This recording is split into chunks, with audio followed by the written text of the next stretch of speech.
Aujourd'hui, dimanche 26 février 2023, jour de repos et de communion pour tous les chrétiens dans le monde.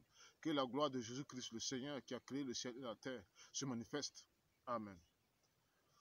Quel enseignement l'enfant de Dieu doit aujourd'hui tirer de cette guerre entre la Russie et l'Ukraine, la Russie de Poutine et l'Ukraine?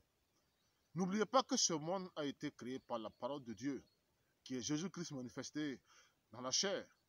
Ce qui signifie en réalité que les vrais chrétiens, que les chrétiens qui sont la lumière du monde devraient pouvoir éclairer le monde sur cette guerre, puisque le Seigneur est le créateur du ciel et de la terre. Cette guerre est la troisième guerre mondiale qui a débuté entre la Russie et l'Ukraine. C'est bien sûr la troisième guerre mondiale parce que aussi, vous verrez que les Africains sont amenés à choisir leur camp, car il y a deux camps dans ce conflit. Il y a d'une part la Russie et ses alliés qui sont opposés, qui condamnent l'homosexualité, et l'autre camp, derrière l'Ukraine, avec l'OTAN, qui sont pour la pratique de l'homosexualité. Et nous savons aussi que s'il y a une guerre de cette ampleur dans le monde, il faut aussi comprendre que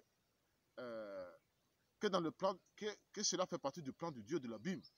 Et nous lisons que selon le Dieu de la Bible, que vers la fin, Satan devrait être relâché, devrait sortir de sa prison de 1000 ans pour pousser les nations à la guerre. C'est bien ce temps que nous vivons aujourd'hui. Mais une leçon que le monde doit tirer aujourd'hui de cette guerre, c'est que nous vivons un temps comme au temps de Daniel, où le Dieu de la Bible avait permis une guerre contre le royaume de Babylone. Et le royaume des Mèdes et des Perses allait renverser Babylone pour libérer le peuple d'Israël de sa captivité de 70 ans à Babylone. Aujourd'hui encore, il faut comprendre que la Russie de Poutine et ses alliés doivent entrer en conflit contre l'Europe et les États-Unis d'Amérique qui contrôlent l'OTAN, qui ont longtemps dominé le continent, le peuple africain, le continent africain. L'OTAN va tomber devant la puissance de la Russie de Poutine. Ainsi, le continent africain sera désormais libre de suivre ses propres lois. Frères et sœurs, vous qui êtes en Christ, voici ce que nous devons retenir. Vous savez, Vladimir Poutine est le choix du Dieu de la Bible, comme il avait choisi exactement le roi perse, Cyrus, pour dominer le monde à une certaine époque.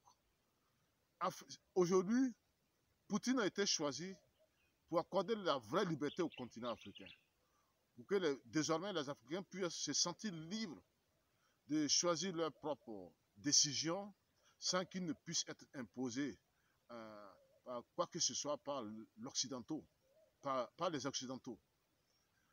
Je vous le répète, Vladimir Poutine est le choix de Jésus-Christ, le Dieu de la Bible. Et désormais, toute nation qui refuserait de se soumettre à l'autorité de Poutine, qui tentera de se dresser contre Poutine, le Dieu de la Bible donne la main libre de frapper toute nation qui chercherait à résister contre son autorité. Gloire à Jésus-Christ qui a choisi Vladimir Poutine pour dominer le monde entier afin de libérer le continent africain du joug colonial. Amen.